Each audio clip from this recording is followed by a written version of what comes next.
Hello guys, তো আমরা এখন গাড়ি নিয়ে গভীর জঙ্গলের মধ্যে দিয়ে সুতানের উদ্দেশ্যে রওনা হয়েছি। গাইস প্লিজ ভিউটা দেখো, মানে এত মেমোরেবল ভিউ মানে কোথাও পাবে না, মানে এত। Good morning guys, so today we are going to Mukutmanipur and Jhilimili for touring, so get ready with us. Bye bye.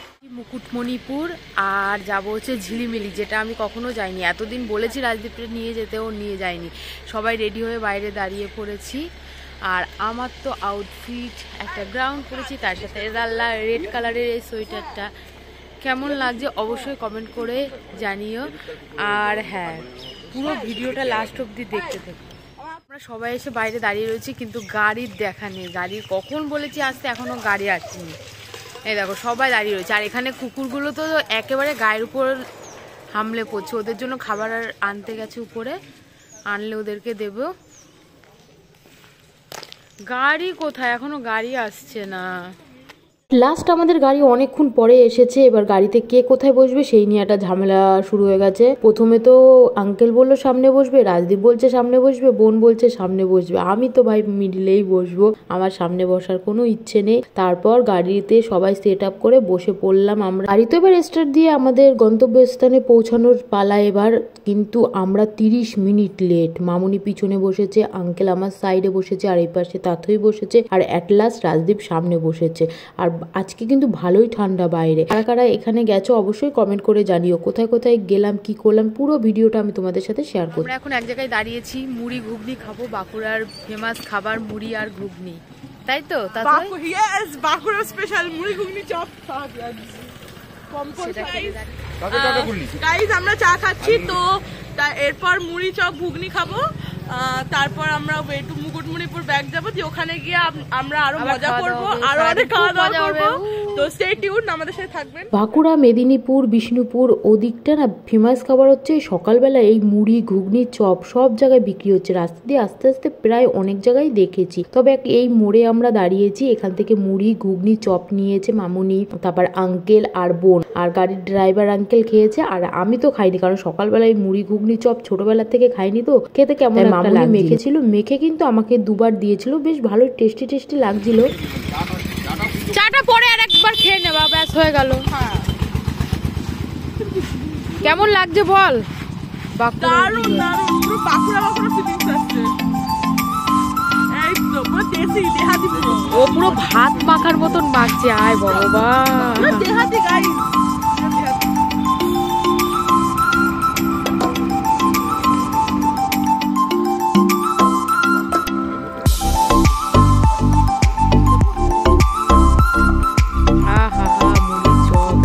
আমি আর খাবো না।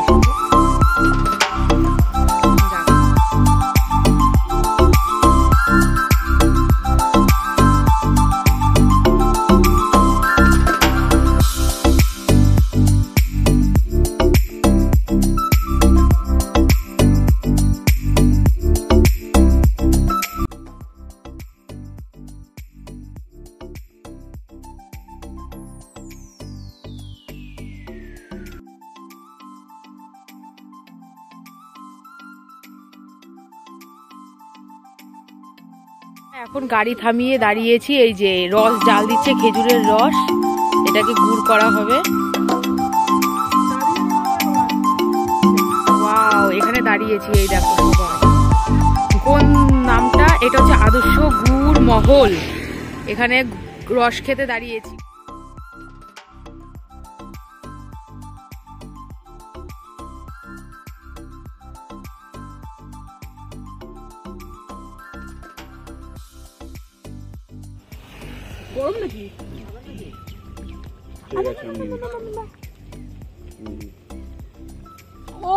কেমন খেতে? সেই খেতে, মানে দেখো যখন রসটা ঢালছে একটা ধোয়া ধোয়া কিন্তু উঠছে, আর খেতে তো দারুণ হবে নিশ্চয়ই। চলো খেয়ে দেখা যাক কেমন। আর রাজদীপ তো একবার খেয়ে আবারও নিচ্ছে।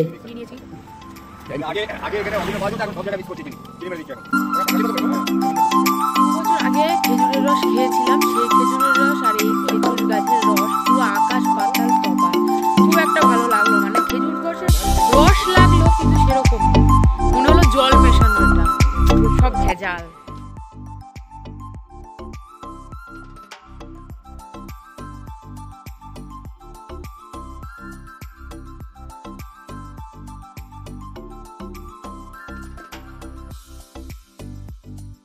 এই যে রাস্তা দিয়ে আমরা যাচ্ছি চারি সাইডে দেখো খেজুর গাছ আছে, আর এখানে কিছুটা দূর দূরে একটা করে খেজুরের রস জাল দেওয়ার একটা করে দোকান আমরা দেখতে পেয়েছি, কিন্তু আমরা যেহেতু খেয়ে নিয়েছি তাই আর কোথাও দাঁড়ায়নি। গাড়ির মধ্যে আনন্দ করতে করতে আমরা পৌঁছে যাব ঝিলিমিলি। আর তোমরা এই রাস্তার উপভোগ করো। আর যারা যারা দুদিনের ছুটিতে অবশ্যই মুকুটমণিপুর, ঝিলিমিলি আর সুতান বলে নতুন একটা জায়গা আছে যেখানে আমি প্রথমবার যাচ্ছি, তোমরা ভিডিওটা দেখতে থাকো, আমি সব ইনফরমেশন আস্তে আস্তে দেবো। আর এই রাস্তাগুলো কিন্তু ঢেউ খেলানো, দূর থেকে দেখো বোঝা যাচ্ছে। হ্যালো গাইস, তো আমরা এখন গাড়ি নিয়ে গভীর জঙ্গলের মধ্যে দিয়ে সুতানের উদ্দেশ্যে রওনা হয়েছি। গাইস প্লিজ ভিউটা দেখো, মানে এত মেমোরেবল ভিউ মানে কোথাও পাবে না, মানে এত সুন্দর ভিউটা, মানে সাইডে পুরো বাগান মানে জঙ্গল বেসিক্যালি, মানে প্রচন্ড পুরো মার্ভেলাস ভিউ যাকে বলে, মানে খুবই। যত ভিতরে যাচ্ছি ততই যেন কেমন মানে নিজের মধ্যে একটা লাগছে, কারণ দুই সাইডে এত জঙ্গল, মাঝখানে গাড়ি যাচ্ছে, কোনো গাড়ি ঘোড়া কিন্তু আসা যাওয়া করছে না। একমাত্র আমাদের সামনে অনেকক্ষণ আগে একটা গাড়ি গেছে যারা এখানে আমাদের মতনই ঘুরতে যাচ্ছে, কিন্তু এর ভিতরে কোনো গ্রাম নেই, আছে হয়তো অনেক ভিতরে, কিন্তু এরা কিভাবে এই রাস্তায় যায়, রোডে যায়, ভয় লাগে না? আমার তো এমনিই ভয় লাগে, আর এখানে যদি সন্ধ্যে রাত্রির কাটায়, ওরে বাবা সে তো আরও ভয়।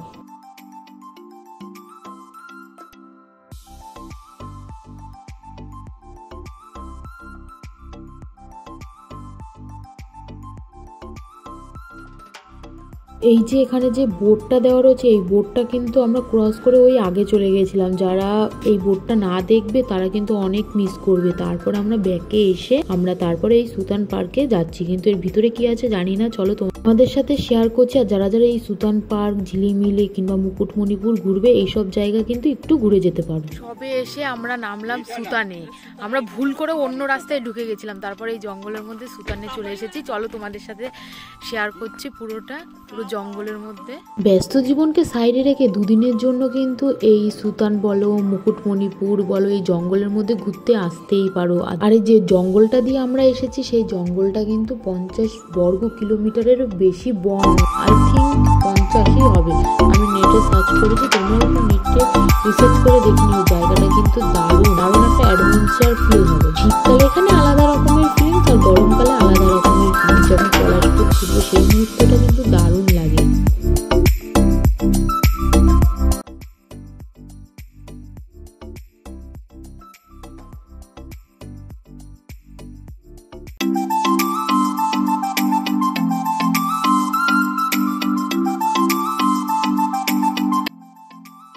কি সুন্দর পরিবেশটা।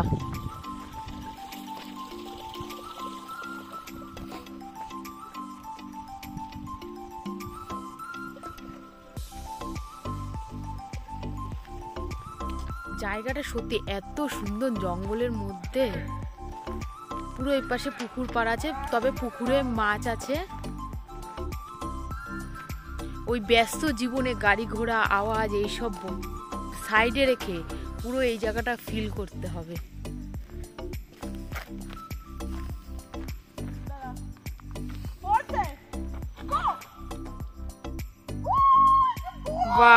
Well done, well done. এখানে কিন্তু একদম নেটওয়ার্ক নেই, জিরো নেটওয়ার্ক, তাই কারোর সাথে যদি ঘুরতে আসো খবরদার কিন্তু হারিয়ে যেও না, কারণ এখানে একদমই নেটওয়ার্ক নেই।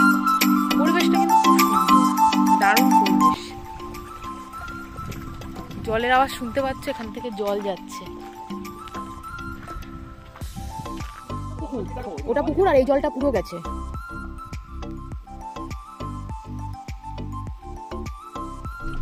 এখন সবাই মিলে কমলা লেবু খাওয়াচ্ছে গাড়ির মধ্যে, জঙ্গলের মধ্যে।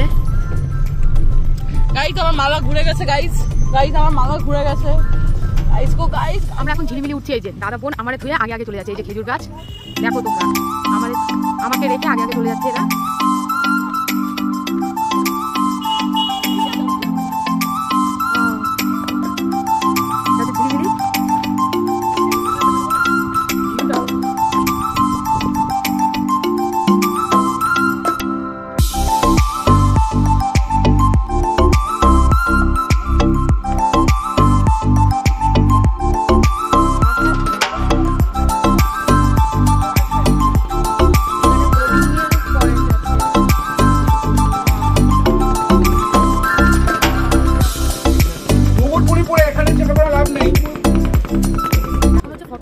চারিদিকে একটা পিকনিক হচ্ছে।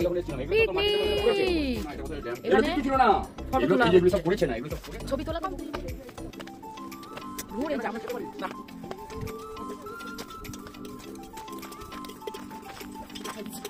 এখানে পারে পেয়ারা মাখা ছিল, পেয়ারা মাখা দেখে এত লোভ লাগছিল আমার, তাই এখান থেকে পেয়ারা মাখা নিয়ে নিয়েছি একটা। আর পেয়ারার ভিতরগুলো কিন্তু পুরো লাল লাল। এই শীতকালে কিন্তু প্রচুর পিকনিক হয়, ওই সাইডেও দেখছি পিকনিক হচ্ছে। তোমরা কিন্তু এই ঝিলিমিলি বলো, সুতান বলো কিংবা মুকুটমণিপুর পিকনিকের জন্য আসতেই পারো।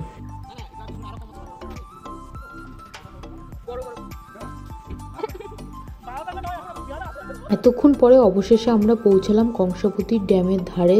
এখানে গাড়ি পার্কিং করব, তারপরে নাকি ভিতরে, কারণ এখন পিকনিকের সিজন চলছে, গাড়ি নিয়ে আমাদের ব্রিজে উপরে উঠতে দেবে না। এটা হচ্ছে প্রবেশ পথ, এখান থেকে আমাদের হেঁটে যেতে হবে। বাইক থাকলে বাইক নিয়ে যাওয়া যাচ্ছে, কিন্তু 4 চাকা ভিতরে ঢোকাবে না, তাই গাড়ি পার্কিং করে এখান থেকে হাঁটতে থাকবো। আর দেখা যাচ্ছে তো প্রচুর মানুষের ভিড়। চলো ভিতরে দেখি আর তোমাদেরকেও দেখায়, তোমরা সাথে থাকো, দেখতে থাকো। সাইডে ছোট ছোট গাড়ি রাখা রয়েছে বাচ্চাদের জন্য। রাজদীপকে আমি বললাম কি তুমি এই গাড়ি একটা নাও, নিয়ে তুমি চালাও আর আমি পিছনে বসছি। রাজদীপ যে কথাটা বললো থাক তোমাদের আর বললাম না, জাস্ট আমাকে অপমান করেছে। ভাবতে পারো আমি শুধু বলেছিলাম যে গাড়ি একটু চড়বো, আর কিছুই কিন্তু বলি। তারপর ভিতরে ঢুকে আসলাম, আর এখানে প্রচুর গাড়ি রাখা রয়েছে, কিন্তু এই গাড়ি এমনি এমনি ভাবে তুমি ভিতরে যেতে পারবে না। এখানে টিকিট কাউন্টার আছে, দেখো উপরে লেখা রয়েছে এখান থেকে টিকিট কাটতে হবে, তোমাকে দিয়ে আসবে। আবার সেই গাড়িটাই কিন্তু তোমাকে নিয়ে আসবে না, সেই গাড়িটা ওখানে তোমাকে রেখে চলে আসবে। আর তোমাদের কাছে একটা টিকিট থাকবে, যেই টিকিটটা আমি তোমাদের দেখাচ্ছি। এই টিকিটটা কিন্তু তোমরা তোমাদের কাছে রেখে দেবে, ওখানে আসার সময় জমা করবে।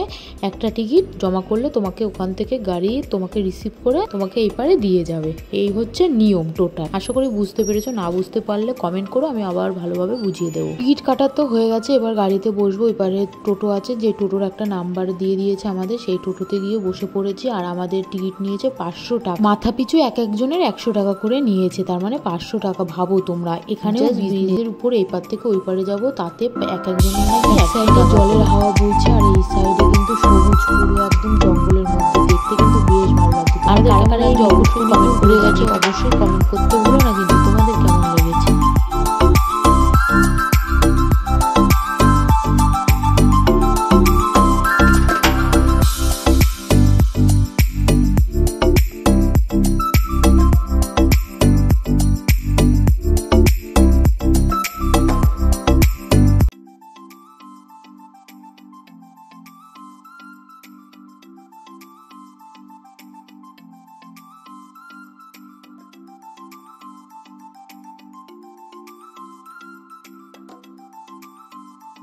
ভেবেছিলাম একটুখানি দূর, কিন্তু যেই পরিমাণে রাস্তা তোমাদের দেখালাম আমি তো দেখে অবাক হয়ে গেছি, অনেকটাই দূর। টোটো করে না এসে যদি হেঁটে আসতাম আজকে দিন ফুরিয়ে যেত। তারপরে এসে পৌঁছালাম, এখানে টোটোটা আমাদেরকে নামিয়ে দেবে। এখান থেকে নেমে আমরা কিন্তু যাব আবার টিকিট কাটতে, কারণ হচ্ছে আমাদের 500 টাকা নিয়েছে, শুধু এই অবধি রিসিভ করে দেবে, আবার এখান থেকে ওই অবধি নিয়ে যাবে, তার জন্য 500 টাকা। এবার যে নৌকোতে করে আমরা সাইট সিন দেখবো তার জন্য একটু টিকিট কাটতে হবে। আর এখানে টিকিট হচ্ছে, এখানে আছে গল্প, মানে তুমি যদি একটা বোর্ড নিতে চাও তাহলে 1500 টাকা করে নেবে, আর তোমাকে ভালোভাবে ঘোরাবে। আর যদি শেয়ারে নিতে চাও তাহলে দামটা একটু কম। আমরা বলেছি আমরা শেয়ারেই নেব, কারণ আমরা 5 জন আছি। শেয়ার বলতে আর 2 থেকে 3 জন হবে, আবার আসবে কিনা তাও সন্দেহ আছে, তাই আমরা শেয়ারে টিকিট কেটে নিয়েছি। টিকিট মনে হয় 350 টাকা নিয়েছে 5 জনার। আর ওই রুম থেকে তো তোমরা দেখেছো আমরা সবাই একটা করে জ্যাকেট নিয়েছি, জ্যাকেট না পরে আমাদের কিন্তু নৌকোয় উঠতে দেবে না, এটা নিয়মই আছে, তাই লাইফ জ্যাকেট গুলো আমরা পরে নিয়েছি। এবার গিয়ে আমরা নৌকোতে উঠবো, আর আমাদের নৌকোর নাম হচ্ছে শ্রী চৈতন্য মহাপ্রভু। না মহাপ্রভু নেই, আমি এমনিই বললাম, কারণ চৈতন্যের সাথে মহাপ্রভু নামটা চলেই আসে।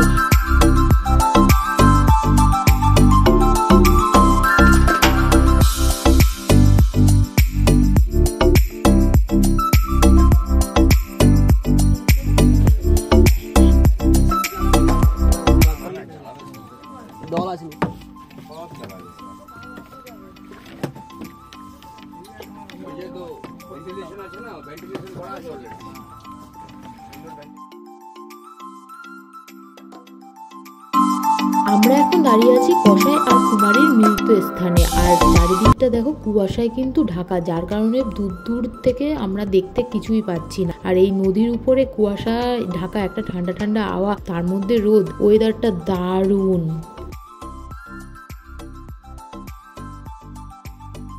এবার আমাদের নিয়ে যাবে সবুজ দ্বীপে, যে সামনে যে স্তূপটা আমরা দেখতে পাচ্ছি এটা হচ্ছে সবুজ দ্বীপ।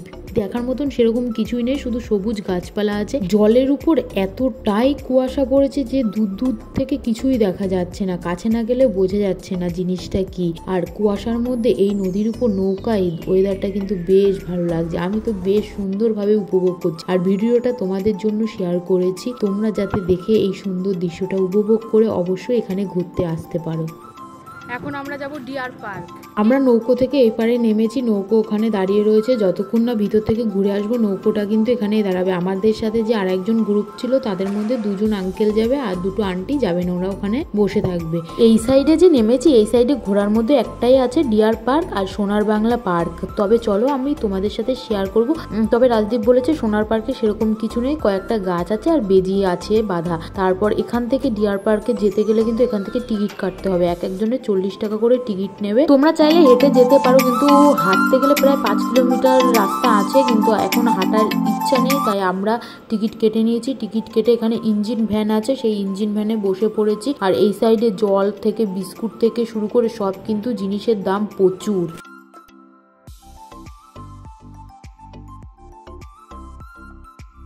ইতিমধ্যে আমরা পৌঁছে গেছি ডিয়ার পার্কের সামনে, কিন্তু রাজদীপ বলছে যে যখন ও এসেছিল তখন নাকি হরিণগুলো একদম সামনে এসেছে, কিন্তু এখন নাকি ওই নেট দুটো লাগিয়ে দিয়েছে। কিন্তু কি করবো, আমার দেখলে এই কথাটা মনটা পুরো খারাপ হয়ে গেছে যে হরিণ সামনে আসতো, একটু আদর করতাম, কিন্তু এখন আর পারবো না। তারপর দেখি ওই সাইডে প্রচুর ভিড়, তাই দৌড়ে দৌড়ে আমি গেছি যে ওখানে নিশ্চয়ই হরিণ আছে, নাহলে এত মানুষের ভিড় হবেই না।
হরিণকে শশা খাওয়ানোর পরে আঙ্কেল এই পাঁপড়গুলো এনেছিল, কারণ দেখছিলাম 2-3 জন পাঁপড় এনে খাওয়াচ্ছে, আর পাঁপড়গুলো কিন্তু হরিণগুলো পছন্দ করে বেশ ভালোভাবে খেয়ে নিচ্ছে। আমার তো মনে হচ্ছিল ওকে দিয়ে পুরো যেরকমভাবে আমরা টুলটুলিকে জড়িয়ে ধরি ওকেও এরকমভাবে জড়িয়ে ধরি, কিন্তু এই নেটটাই আমাদের মধ্যে বাধা হয়ে দাঁড়িয়েছে।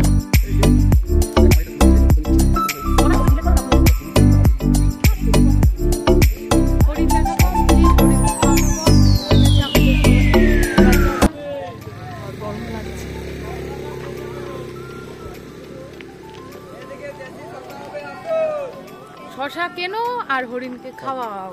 কোথায় শুনবো? এখানে তো ঘোরা কমপ্লিট, এবার আমরা আবার ভ্যানে উঠবো, ভ্যানে উঠে একদম ডাইরেক্ট নৌকোতে চলে যাব। ওখানে গিয়ে অনেকটা বেলা হয়ে গেছে, খুব খিদে পেয়েছে। আর আমরা যে ভুলটা করেছি, কারণ এত খাবার এনেছি, খাবারগুলো সব গাড়িতে রেখে এসেছি আমরা। আর এদিকে সেরকম কি কোনো খাবারের দোকান নেই, শুধু চিপস বিস্কিট এগুলোই আছে, তাই এগুলো খেয়ে পেট ভরানোর। আর ব্যাগে কিন্তু ভালো ভালো খাবার ফল এগুলো ছিল। চলো এবার পুরোটা তোমাদের সাথে শেয়ার করেছি, কেমন লেগেছে অবশ্যই কিন্তু কমেন্ট করে জানিও, আর সাবস্ক্রাইব করতে ভুলো না। আমাদের বোর্ডিং করা কমপ্লিট। বোর্ডিংয়ে ছিল হচ্ছে সোনার বাংলা পার্ক আর ডিয়ার হরিণ। ওখানে অল্প কটা হরিণ ছিল, প্রায় 60-70টা হরিণ আছে। আমরা হরিণকে খেয়েছি, তোমরা ভিডিওতে অবশ্যই দেখেছো। এখন যাব, সামনে দুটো মন্দির আছে, সেই একটা হচ্ছে শিব ঠাকুরের মন্দির, কষ্ট হচ্ছে। এই সেই কালী মন্দির, আর মাকে দেখতে তো খুব ভালো লাগছে। আর এখানে সব ভক্তরা এসে প্রসাদ খাচ্ছে। চলো মাকে তোমরাও দর্শন করো, আমিও প্রণাম করে এবার সামনের দিকে এগিয়ে যাব।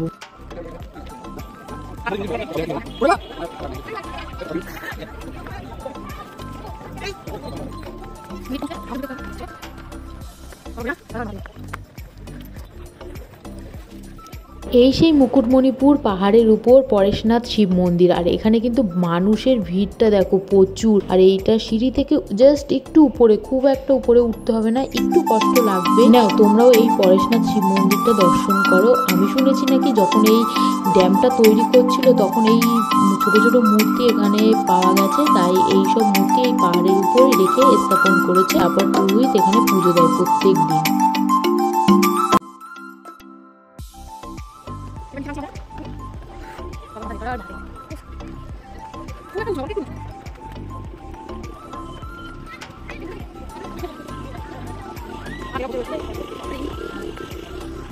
এত সুন্দর জায়গায় এসেছি আর ফটো না তুললে হয়, তাই টোটোকে দাঁড় করিয়ে আমরা একটুখানি ফটো সেশন করে নিই। তোমরা দেখতে থাকো। আর হ্যাঁ, ভালো লাগলে কমেন্ট করতে কিন্তু ভুলো না। ভালোভাবে বোঝা যাচ্ছে না। এত খিদে পেয়েছিল, গাড়ি একটা ভালো রেস্টুরেন্টে দাঁড়িয়েছি। রেস্টুরেন্ট বলতে ধাবা টাইপের বলতে পারো, রাস্তার পাশে। তার ধাবা কিন্তু দেখতে বেশ সুন্দর সাজানো গোছানো, আর খাবারগুলো না দারুণ হয়েছে। এটাই এখন অমৃতর মতো মনে হচ্ছে, সত্যি সত্যি। কারণ শসা এগুলো খেয়ে, তাই দিনের শেষে যখন এই খাবারটা দিয়েছে না, এটাই অমৃত। চলো খেয়ে দিয়ে তোমাদের সাথে দেখা হচ্ছে।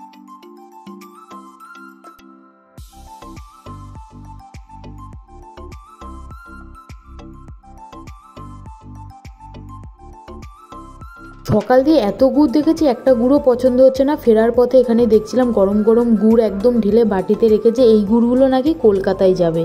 তারপর আমরা রিকোয়েস্ট করলাম আমরাও এখান থেকে গুড় নেব। তারপরে এখান থেকে আমরা 8 কেজি গুড় নিয়েছি। তার এই গুড়ের থেকে কিন্তু গন্ধ বেরোচ্ছিল, হেভি সুন্দর একটা গন্ধ বেরোচ্ছিল। উনি আমাদের টেস্ট করিয়েছে। আর সত্যি সত্যি এই গুড়ের, ওনারই খেজুর গাছ আছে পিছনে 350টা, সেই খেজুর গাছের রস দিয়ে উনি গুড় বানায় প্রত্যেকদিন এরকম বিকেল বেলায়। আই হোপ ভিডিওটা ভালো লেগেছে। ভিডিওটা ভালো লাগলে সাবস্ক্রাইব করে দিও। বাই।